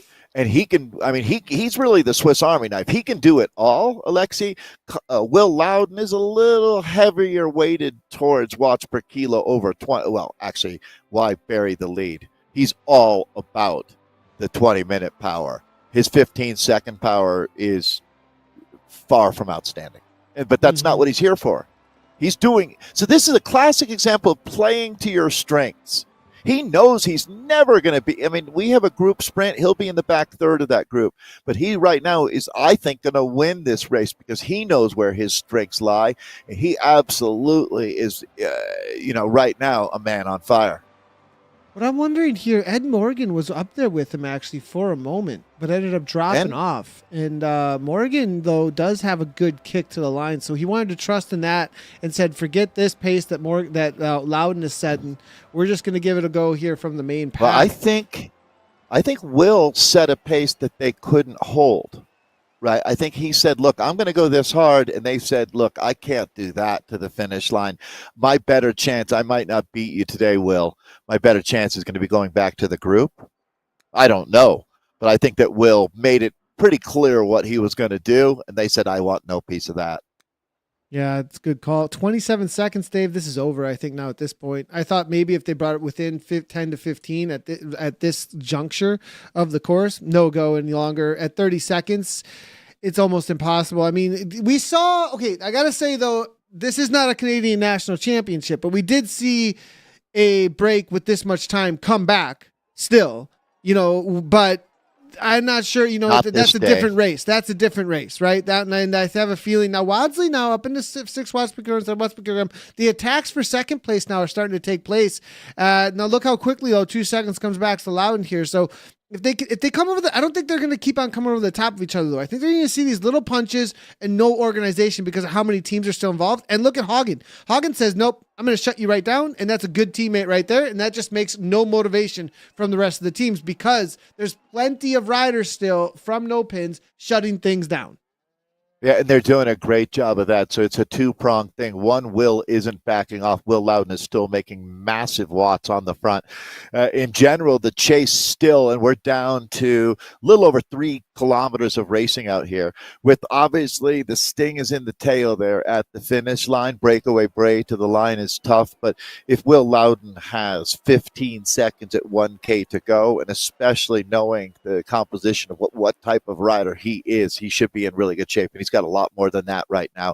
As this group, Nathan, they started racing for second. I can tell just looking at the shape of the peloton that they're not chasing him back. They're looking to see how they can consolidate the most points and get, if your no pins R3R right now, you're in such a great position. You've got your rider off the front who looks like he'll take maximum bonification on the day. And now you can try to work the other teams, but the other teams aren't going to take that bait, are they? They've let him go, which was the right move. I was talking about that a few kilometers ago, about trying to chase him back now. You're going to pay a price for that might cost you on the day. You can still win the day with Loudon going up the road, but it's just going to be that much tougher. 6.3 watts per kilogram, 8 watts per kilogram, as you can see here. Now up in the 9. This is exactly what he needs to do. He's got to have solid speed through here because this is the only place at which they could get any kind of hope whatsoever if they were to kick up into similar to what we're seeing from him or even more so with their attacks. But no, he's able to throw down orange numbers. And because of that, that's going to really solidify this completely. Because as you can see behind here, Wilson's starting to kick. They're doing exactly the same. They'll do a little bit more speed over here. And they will bring back some time, but I just don't think it's going to be enough unless there's crazy roll through speed. I am seeing a couple of people in chat saying you need 30 seconds. He's got just about that right now, and I think he's going to be able to do it. I mean, yeah, and they're going to calm down, I think, for the sprint at this point. I don't think there's going to be any kind of serious lead out. Yeah, I would I hate to argue with chat. That's a losing proposition for sure. But I think even 30 is being generous. I would say that he's in pretty good shape. So it's up to them. He's to prove already me off wrong of. in this He's group. already in a different segment of the world. Here. I think you it's can't a even moot see point. him up there anymore. Yeah, he's gone. I don't quite understand why we're still worried about it. Here we go. Round the corner, out of picture Look, here still at this point. 7 watts per kilo, people. Like, the delta for what they would be going, they won't, when they're finishing, they're not going to be going that much quicker than he is, to tell you the truth. This guy's killing it today. This is a command performance from Will Loudon. Yeah, very Will was in, well I kind of started, didn't finish. Will was in that 5-rider group that was in the Zwift Academy finals back in 2023. And it was very, very impressive there for sure. So it is great to see him back out here having this kind of ride. His sister is a professional racer as well, Josh Loudon. She's raced for the Uno X team. So I think we'll hear more from Will Loudon, excuse me, not only here on Zwift, but in real life racing. Yeah, already around the corner, as you can see, now kicking again into the orange numbers. This guy has got a massive engine, has put more time into the pack actually coming in here. 33 seconds at this point, going Does to chat take think he's the got win. I don't know. I think they're still on the They're probably still on the fence. They're on the fence here, it seems, a little bit, I think. I'm not sure, chat, Dave. They might make it here. No, I'm the one that Looks instigated that. It's me. not Chad, it's me. Okay. I'm the one who did it. He gives us a wave. Will, we appreciate that very much. He's got it. Said and done. Now the just barely got back to the pack here before we left the event there. Now it's going to be Jones now up over the top. Jones for D-Pack leader is going to be able to make it happen. I'm not sure it's going to be enough here. Went a little bit early. Here comes Pacheco. Pacheco with the kick. The man out of Portugal, David Pacheco. Nicely done. I think he's liking the pack dynamics he helped design. That's amazing to see. You think? Yeah. Just a little bit there. Nice one from Pacheco up and over the top, as he just made the second place to the line. We'll take a look at the results here in just a moment, but we got to jump back to the ladies racing. We'll also jump back in with our final race of the day that passed a half hour. They're probably almost actually halfway done with their races. We do have one more men's race to cover, but this is the C ladies for the 10 past the hour EMEA East Pool 2. And we've got a whole lot of Aeonian toward the front, it looks like here, as well as Herd. Two different Herd teams, one in the red kit, one in the green. Yeah, look for that little swash of purple or maroon there to pick out the Aeonian ladies. Pretty similar kit in a lot of ways to the Herd of, is that Gen 2 penguins that we're looking at there with the blue and green? Yeah, either blue way, and a lot of Gen 2, and the Rockies are in the red. Perfect. Thanks, Nathan. And then a lot of Swedish Swifters up there as well. Peloton, pretty compact right now as they make their way pretty soon now, each lap at 9K each. So they're about 3K away from starting the last lap. 4K away. As they make their way through this section of course, all together. Nobody really wanting to make any moves, though. Pretty quiet at this point. We saw some early moves from the burrito. Stupid the burrito's lady. having Kelsey's, a tough day. Yeah, I mean the burrito. It doesn't. It's not very popular. It's just not. It really isn't. I feel like they're gonna. The burrito's gonna have to go into a review at corporate. See if it makes it into. Well, they'll have to taste. There going to be some taste tests or what? I mean, yeah. We need a good. It needs the right kind of sauce on it. That's what the problem is here. What's the deal? Come on now. I don't know that the burrito is something that even Europeans would be. It's not like there's a Chipotle on every corner in Germany, right? So maybe we need a Spätzle power up or something. That's a good question. I would say no. You can ask your wife. I didn't see many when I was in Munich. I didn't see any Chipotles when I was there. We went to a lot of restaurants, and it was mainly like really burritos. Good pastry shops. Oh my gosh, there was the best coffee pastry shops ever. And then when you went to dinner, I mean, there's just something different about German farms and food or something, because it's you could say European, I think, more than just German. Well, I mean, German, yes. But I'll say like yes, I agree with that. But the food in Belgium was very different than the food in Germany. The food in the UK was very different than the food, in Italy. I mean, they all have such their own way of even raising, I think, their food. Like, I mean, it's just, it's amazing. Well said. There's I feel like it's higher quality too, to tell you the truth, and 100%. Not to bash on America, especially after the eclipse, we're sky high. Hey, Cy Bradley, does the melting pot kind of melt away off the edges? Some of the maybe. I think that's a fair statement. Well said. Right, because there are some things that we do great in the States, like a good, barbecue or something like that. Not that Korean barbecue would say, "All right, let's have a barbecue off," but All right, enough on the food. Well, So, hold on. Nathan, you're Hold on. making me No, hungry. we got to stay with this. We have to stay with this because Duncan, he kind of likes it. Funny how Dave and Nathan always end up talking about food and snacks. Is that because we're getting hungry? Is that because the athletes are hungry? Is that just because food? I mean, I don't know. I feel like no matter what show you're watching, eventually food ends up getting talked about. I think it's a pretty big deal. I don't know. I have this problem. I'm addicted. I can't stop eating food in my life. I don't know what the problem is. It just seems to. I'm a I huge don't know if fan there's a of 12 food. stepper of that one or anything, but I'm Nathan, and hi everybody. I'm a food addict, I guess. We knew. It's okay. So yeah, all right. So, but okay, Nathan. Men's group is pushing the pace over there on the split screen. You can see that it's Wahoo Lacole driving it right now, but still mostly together. 61 taking the start here in our ZRL semifinals. Team time trial coming up next Tuesday. This group, team time trialing born through WTRL. And they're our hosts out here as we take a look at this group, enjoying what WTRL brings to life for Type 2 fun, at least. It looks like Cryogen's back on the attack once again. Yeah, that's going to be Different race, Henderson. same team. Nice little move here from Henderson that we're seeing as we get into this race. This is going to be the first serious move, I think, from Norman Henderson coming from Cryogen. And you know what's funny? He's doing exactly what we see him doing here in his profile picture, driving the pace at the front. Yeah, setting the tempo, right? And it looks like he's stringing this group out. There's some good Electric Spirit Co.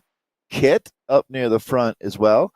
Always makes me happy when you see the green and orange in that barbershop design, or barber's pole design, I guess you'd call it. If that makes any sense. I wonder, is that universal? I don't understand that. What are you saying there? I like what you're saying there. Like a barber pole that has those red and blue stripes that are kind of angled. Yeah. That's okay. So I didn't see that at first. Good catch that's there. Now my question, Nathan, though, is are barbers around the world using that red, white, and blue pole thing, or is that just an American thing? That's a good one, right? Who knows? Thing. I think it's just an American Yeah, I think so thing. too. I think so. Maybe Canadian too, but yeah. Well, that's hey, chat. Help a brother out. They'll help us out. They'll help us out. They always do. They always do. Now, another kick here coming here as we head into lap number 2. Is John Verm here? Really? Yeah, I just saw his name pop there. All right. One of the top Swedes of all time. Also one of our favorite racers. John Verm always brings his A game. Cryogen must have sent a memo out this morning. No matter what race you're in, activate it. Now, this rider here, this is interesting here. Making a little bit of a move. Ricard trying to get away. Johan Noren is here. I didn't realize Johan Noren was here. Okay. That's another big name. I mean, this is one of the few times a burrito makes sense out here. I mean, not to blame any riders, but the burrito here not giving any draft off of Noren's wheel. Johan Noren is one of the huge names in Zwift right now. So that's really impactful. Virtual cycling general, I would say too. He has been racing my whoosh pretty seriously as well. I mean, if he makes a move like this is a move to stick. I don't know that he's strong enough that there's going to be very few riders that can bring him back. Well, who can cover this? Right. So what I would say is if you're strong enough, try to go with this. This is a major play right now. And I think that if 2 or 3 riders can get up here, I'll be surprised. Yeah, we do see Björklund now also coming out of Sweden. And I mean, being a fellow countryman, sometimes, Dave, doesn't that kind of, you tip your hat to somebody that you know is just that strong, and try and make a move alongside it? I think it works really interesting. That's a really great point. We have a little time to explore that here. I think the familiarity with racing, either you kind of like them a little extra or you dislike them a little extra, right? It's true. It's so true. It's so true. If there was riders, okay, I'm familiar with that rider. I know who they are. I'm gonna not a fan. It might be. Not a fan. Or it's like, who do you think you are showing up to my space doing things that I'm supposed to be doing right now? Don't mess with me. Exactly. I'm gonna now you mess with me in real life. Now you're gonna mess with me over here. This is my sandbox. Yeah. What are you doing? I can see that. Yeah, too. Exactly. I'd be interested to know if these guys race each other a little bit in real life. Hey, listen, the chat really came through, Nathan. So Canada has the barber pole as well. So we know that. And I'm seeing that was from Connor. Thank you, Connor. And then Patrick was saying that red and blue poles were from surgeons, indicating that they were prepared to bleed patients and set bones and pull teeth. Yikes. Well, I mean, that's a bummer post, that's what's Patrick. happening. Yeah. That's No, what's but there we go. happening right now. Yeah, Bjorklund and Noren are pulling teeth, aren't they? Or it must feel like that if you're back in the group. I think they're gone. I don't think they're coming back. Noren can do this. Noren can do this for the rest of the race. Just so you know, this is the kind of wattage that he can throw down for pretty much the rest of this race. So unless they do something about this very soon, these two are gone. And I don't know that they can do anything about it, to be honest, right now, Nathan. It's very similar to what we just witnessed. A rider of that quality, when they're motivated and they hit hard, and these two are both of the same kind of quality as Loudon that we just watched earlier. I don't think these two come back, to tell you the truth. Now, representing the same team as well, right, Nathan? I realize different jerseys, but that's the Swedish champions jersey with the Swedish Swifter. Yeah, I wonder, Noren, are they Swedish That's Swifters? A good question. That's a really good question, honestly. Let's see if perhaps, I mean, this pace is insane. I think riders are actually dropping out at this point. Like, I don't think, Nathan, they could have a minute when this race is over if the pack starts racing for second. Was here, though. There are a few riders who have been sitting in that got some pretty. Birkinshaw is here as well. They've been at the back, though. They haven't really been organized. Pressing anything. Yeah, thanks. Good catch, Nathan. I'm going to go kind of hedge my bet a little bit there. Slightly stronger group, seeing names like Tarek here for Wahoo Lacole. Diaz as we have been moving from race to race. So Electric Spirit, if they start getting organized, they may have just been waiting for this moment. I still don't know. There's some heavy hitters in this group. Beatty, Scottish rider, O'Brien. I think that's Brian O'Brien. It is. ESRT's got their guys back here. They are on the same team from what I'm seeing, just as a heads up, too. I do believe they are on the same team, the SZ riders. So, I mean, that's two teammates up front. They're going to work together. They're not going to mess around. I believe it was Noren and Soderstrom that took the men's and women's Swedish national championship very recently, just a couple of weeks ago that race took place. As the Australians also had their national championships here. But I'm anticipating that, this is a two-rider team time trial here. They're going to look to tighten that up just a little bit as we go back. And, it's a mix of teams on the front, which is probably a good sign as far as the chase goes, Nathan. Gap going out to 12 seconds now. So, I think it's either it's kind of one of those things, Nathan, in my mind. They're going to win by 45 seconds or they get caught. It's not going to be 5 seconds at the finish line. Yeah, it's a good call. I think it's not. Yeah, watch. You know what I mean? Watch, it's 5 seconds at the finish line. But yeah. I'll be really upset. I'll slam down my headset and walk away. I agree 100% that they either just completely say forget about these two, or it's going to come down to one or the other. There you go.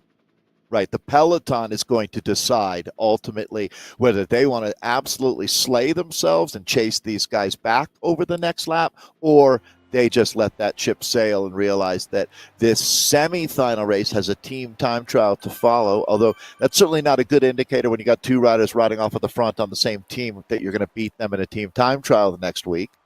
Oh, well, here goes Wales. This is serious. This is up in the orange. So you hit those orange numbers, something's real happening now. It's going to be Matthew Wales now making a move. This is Toyota Crier T, also one of the main teams in the world of Zwift racing. He's making his move here, it looks like. He's got plenty of energy in that energy bar as we reload it there, as you can see. So he's been sitting in, not doing any kind of work. You do see it emptying now, though, as they kick those numbers. Bringing it back to 14, now 13 seconds here now. This is quickly coming down as the speeds really ramp up. Now it's going to be O'Brien here. ESRT now also getting involved in this move.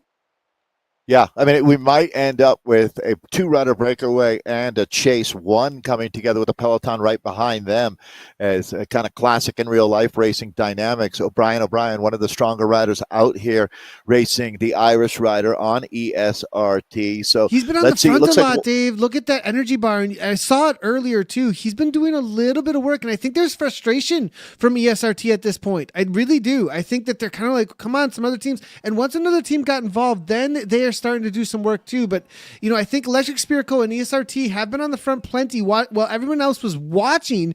Toyota only using their efforts when they want to. Now, the interesting thing to me, once it went past 15, they got worried, it looked like to me. And then they're like, okay, it's within 15.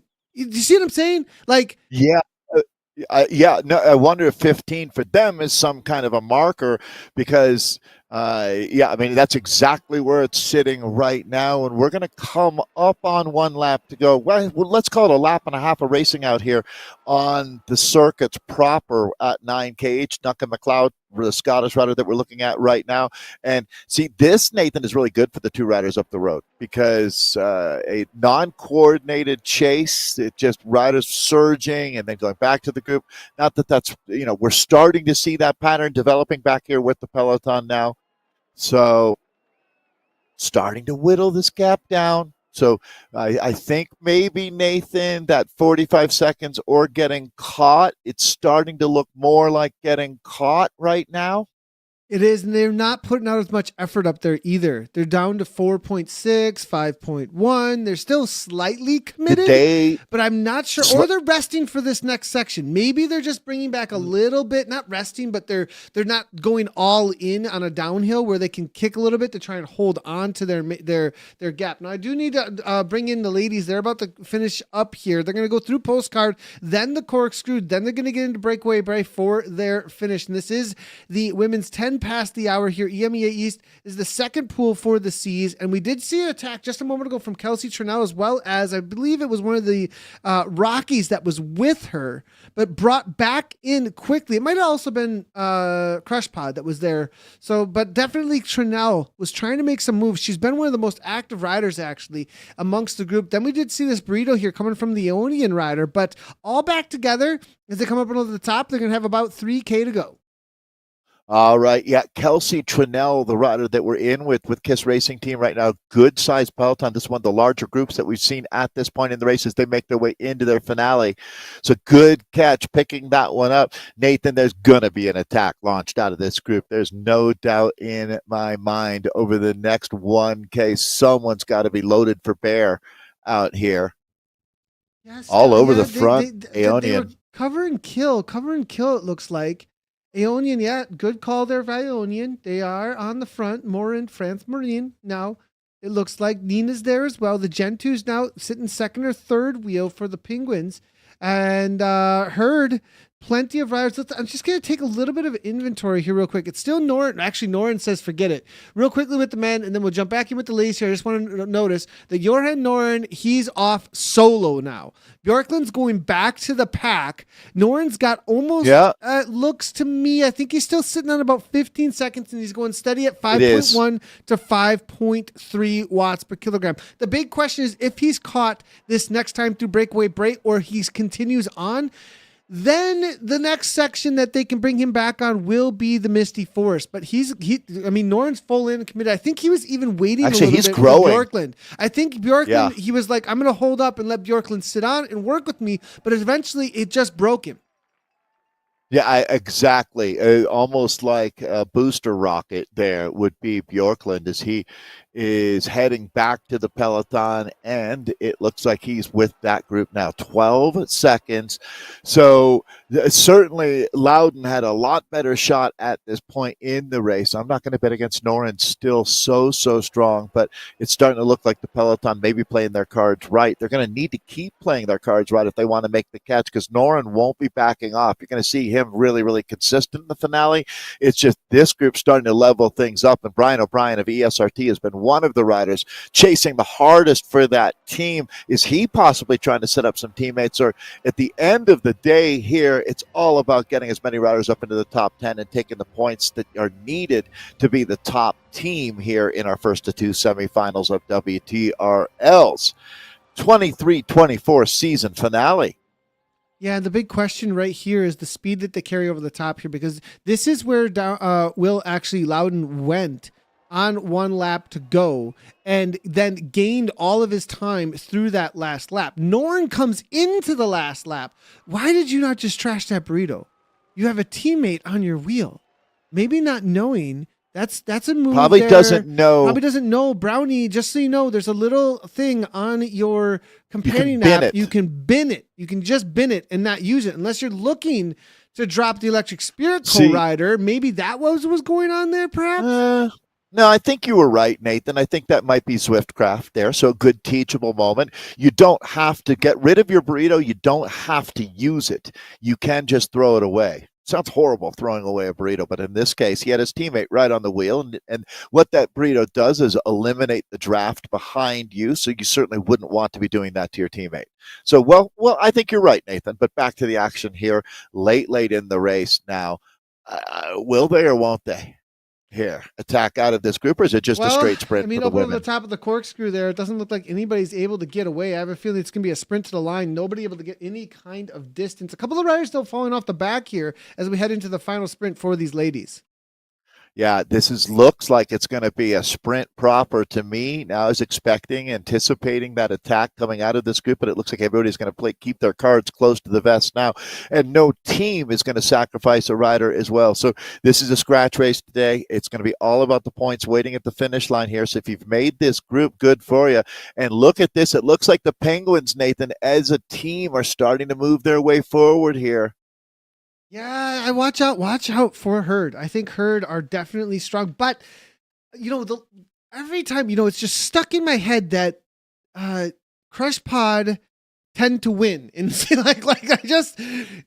are hard to go by. When it comes to C category, they just feel like the SD works. They just win. Like they really feel that way to me a lot of times. But has something changed since the last time we covered any of these riders in this C category? That's the big question.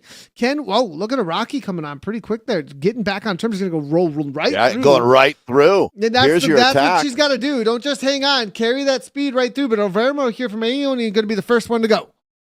Yeah, this is going to be that attack that we're talking about. So they've lit the fuse. Who's going to be the bomb as we go into the final few hundred meters?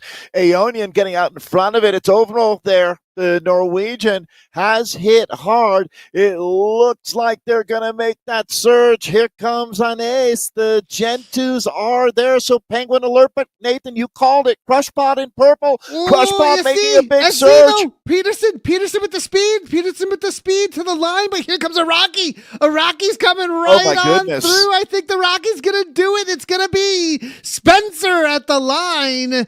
Herd, SC, and then the Gentus. Nicely done. Love it. The women's racing is strong here in the C category. Always is, always will be. Can't stop, won't stop for our women's C's. So, Nathan, that one is done and dusted. We'll have a chance to go back and look at our top 20 for the races that we just witnessed, but I think we've got the guys into their finale now. And here we go, locked and loaded. Again, Nathan, another finish coming in hot. Did they bring? Was just caught. He was just caught. Actually, Norn caught. And I have to real quickly. I think I do have a look at what happened. He doesn't want you to show it. He said, "Please don't show it." I think I do have. It looked to me. This was it right here. So real quickly, you can see it was Jay English here that made the move into the forest. Actually, this is where it all went down. Humpton followed up by O'Brien. The orange numbers are kicking, and it's been this giant CC team actually. They've been the aggressors that actually made this happen. It was on the downhill we saw Giant CC. Then we saw Jay English now coming over the top of this as well. And then Norn within 2 seconds goes right to the back of the pack the moment that he is caught. So that is exactly what took place there with Giant CC shutting things down, the cover and kill by ESRT as well as Electric Spirit. And now we're going to get right down into the final, I believe, what's that going to be? 5K or so. As it's all back together, Norn is back in the group. We're going to hit postcard now for the final time. Nobody making any moves, all sat up. Giant CC brought this back. Well, No attacks over the top, though. Do they But want to I'm sprint? going to watch for Swedish Swifters to play some more cards here. I mean, they Okay. definitely got a free ride with Noren up the road there. They did a really good job of setting that up. It didn't pan out, Nathan, but it certainly was impressive. Ride of the day so far to the Swedish Swifters, and now this is where you use that term follow through, right? So their teammates should have been able to sit in as that chase was made. Let's see if they've got something special here for the finale. Swedish Swifters always bring a deep squad, that's for sure. So here we go. Taking a look at the peloton now. A lot of riders here. We started 61. I'd say the lion's share still up in this front group, and more riders even rejoining right now. So after they made that catch of Noren, they really backed up, not really backed off, but chilled out a little bit here as they move into the final plays being made here Back for our in men's with A's. Matthew Wales, Priority T. Now it's going to be Electric Spirit to the front. 7 watts per kilogram from Kreber. Ross Kreber. This is a serious watts per kilogram coming. And look at that energy bar from the man from Scotland. Riding He's on got something to hometown give. virtual course right now. Good to see. And now WLC right with M Jr. there as well. English now responding. McLeod there from SBRT. All together still. A few falling off. Dave, this is so... A few are just thrown in the towel. Where are the riders barely moving back there?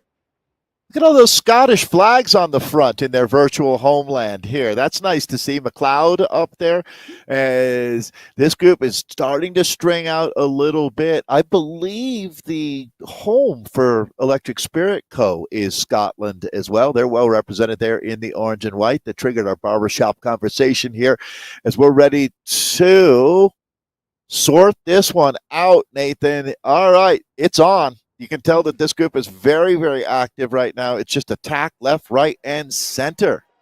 Man, Ricard coming out of Spain, he was making an attack over the top there, but it's going to come back together as McLeod. Now, another rider McLeod. who's been, McLeod, thank you. Dobson, WLC also there, but this is, now Dave, it's calming down. They're just covering it and then saying, nope, not me on the front. I'm not the one that's going to do it, but Kreber goes again. It looks like, no, that's not Kreber. It's going to be Beatty. What is with this roll through situation? Downey though, Brownie here making the move. This is how you keep the speeds fast. You almost think this is Z Racing's lap it up on Mondays, but no, this is just going to make it really, really hard for anybody to get away. I love the pixel puncture designs there. Looking good, Andrew. So he's got a lot. The Australian here, Nathan, has got almost a full energy bar to play with now. This seems like it might be a little dangerous. Yeah, who is this guy? I got to be honest. I'm like wondering. He's got the right bike. He's got the right attitude. He's got the right avatar. Brownie, I'm just doing a quick little comparison here. I think this is why he wants to get away. He's got a solid 5 minute. That's all that's left in this race here at this point. He does not have a good 15-second kick. As you can see, comparing there against, well, Noren's actually the other rider that we could make a comparison with because he's coming to the front. But Jay English now looking to make a move. English and Noren here now chasing this down. After all of that in the breakaway today, that Noren is still one of the animators here really speaks to the talent that he is as Johan Noren. Now, the Swedish rider in that Swedish champions jersey, it'd be very interesting to see if he could pull off a win out here as we're back and look at those numbers on both ends there. That's why he wants 6'7" and 5'9" for those kicks. That's why he's trying to go. It's really the 6'7", to be honest here. That 5 minute power, right? And that's exceptional. And here he goes. It's hard to believe that we're talking about him in a breakaway that's a completely different breakaway, Nathan. Maybe it will be 5 seconds at the line. Yeah, and I mean, but that's a different break. This is it. He's doing this because he wants this to he either wants a sprint or a completely drained 3 or 4 rider group that solidifies in the last K and then continues to kick over the top of each other. But I mean, he's in. He's all in. To be fair, Nathan. Yeah, and I think, exactly. He doesn't want to sprint now. He committed to this, and that's how you win bike races, right? Instead of hedging back and forth and maybe a sprint, maybe not a sprint, you've got to completely commit, and that looks like what Johan Noren does. You got to be brave to do this. But they say fortune favors the brave, don't they? And I think this might be a very, very good example of that. As he's not only your breakaway rider of the day, this is an entirely separate move that we're witnessing here from Johan Noren, who's an exceptional talent talent in this sport. Gap going out to 3 seconds now. Oh, boy, Nathan, this will be really something to see him win this way. He's got so much more speed than they do. So much more through here. Now you can see 53 kilometers per hour. Now Beatty, though, ramping it up. He's got just a little bit more. Each time I take a look, it's just a little more through the exact same section. So he is gaining these little seconds. But, Dave, this is not quite enough. Oh, it's so heartbreaking to see, I think, here, because they're going to ramp it up. He's got to have a massive kick still. I think he might, though. I mean, maybe not massive, but is it going to be enough? As we're down to around 600 meters, it tilts uphill. We're into the fenced off sector. I think he's going to do it, Nathan. I know you're going the other direction. Let's let him race it out. This is going to be brilliant. Oh, I want to see him do it. I really do. 9 watts per kilogram. 9 watts per kilogram. J-wire now coming. Here comes 11 watts per kilogram. Where's the feather power-ups? Where are the feather power-ups? They should be kicking anytime soon here. He's still got 8 watts per kilogram. They're coming with massive speed. The group now still chasing him down. Vidal, he might do it. He's right to the line. Is he going to do it? Is he going to do it? Yorkland's coming. He's going to do it. Noren did it. Oh, my gosh. How did he pull that off? I've never seen that before. Ever. He had too much left in the tank. The guy's so strong, Nathan. 5 seconds at that point. He couldn't match them, but Dave, he was going so fast. You're supposed to throw your headset down right now and walk away. What happened? Because he won. He won by 5 seconds. That's crazy. Like, how did that happen? Oh, my gosh. That was something. That really was. That'll go down as one of the more memorable riders that we've seen in this ZRL season from Johan Noren. What a way to take the W. What a way to wrap up day one of our semifinals here for the ZRL season. It's good to be back at it on Tuesdays. It made our winner absolutely awesome following racing through the day. This is a replay now of the finish. I wouldn't even call this close. It wasn't. I thought for sure, Dave, when they came to the bottom of that, I was like, there's no way. I was still saying he had it, to be honest. I felt he was really, really in good shape at that point. And any other athlete, though, Dave? Any other athlete? I don't know. Like, Will Loudon doesn't win that one. That's what I'm saying. I mean, that's right. But because he had so much depth of ability there, very, very impressive. Amazing. That was amazing. Seriously. And that would be 100%, Nathan, if we want to reflect back. When you say fortune favors the brave, he wasn't going to win that race if he did it in a field sprint. He had to do what he did to get the W. Let's see if his teammates are able to back him up enough to be able to take the win on the day for Swedish Swifters. He certainly is the first over the line. This is going to be the women that we're looking at first here with Claire Spencer. You saw her just throttle the last 100 meters and take the win for the herd of... It was the Rockies. It was the Rockies, I believe. Rockies, Penguins, yep. Emma Pedersen for Swedish Swifters in for second. It's Ines, Gen 2 Penguins herd of in third. Petra for fourth. It's Joe, another Gen 2 rider in fifth. Layla Overmole for Aeonian got up there with the late race attack. Emma Hirsch in seventh. Neyreni in eighth. Blair for ninth. Joe Graham rounds out our top 10 for our C women, who we had a very enjoyable race out there today. Johanna Eklund for 11th. Kaz Beresford for 12th. Tabitha in 13th. Curly 14th. Kate Lascelles in 15th. France Moore in 16th today. Judith in 17th. Ali in 18th. Rocky Ellis in 19th, and then it's Jaquel de Vries, one of the Gen 2's Penguins, who got up into the top 20 for our C women. So this is the men now. We just witnessed that command performance from Johan Noren, the reigning Swedish champion, taking the win. Tim Humpton got up there for second with Yves Niederhauser in third. Mark Worthington fourth today. Jacob Bjorklund fifth. Henrik Dernegard in sixth. Brian O'Brien seventh. Thomas Bain eighth. Nick Heard in ninth. And Naofumi Nozaki rounds out top 10 for our A men in a spirited battle today. John Verm found 11th. Jack Morris for 12th. Karsten Vidal in 13th. Andrew Brownie for 14th. Liam Dunn in 15th, Jason English in 16th. Ricard was 17th, Jonas Wyron in 18th, Matthew Wales in 19th, and then Ross Creever rounds out our top 20 as we had a great day out here covering all of our ZRL finals. It's a 2-race semifinal. So next week, Nathan, we'll be back with team time trialing. I know you've got the wrap to look forward to. A lot going on. Yeah, team time trial next week. We've got the wrap tomorrow. We'll be back with Z Racing on Monday as well. But we still have Americas coming at you tonight, everybody. So looking forward to that. And other than that, if you want more results and more racing information for WTRL's finals, head on over to WTRL.racing to check out all the results across all of the categories. And make sure to hit those follow, subscribe, all that good stuff. And keep up with us on social media. We are posting almost daily about everything that we are up to, at least on the days that we are racing. Not we are racing, but that we're covering the racing. You can get a lot of information by following us specifically on Instagram and Facebook. That's the main places that we are posting. Otherwise, real easy to follow us over on YouTube, as anytime that we do have a broadcast coming up, we try and schedule those about a week to a month out for the live broadcasts. But America's later tonight, Dave. That was great racing, though, just as a wrap up across Europe. We saw a lot of different tactics across the racing out there today. But at the end of the day, there was only one breakaway, but it doesn't mean it. Some courses, it seems to be almost impossible. It's not impossible on this course, is it? No, that was proven for sure.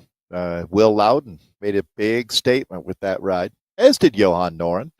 So, yeah, it was a wide spectrum of finales that we got to witness.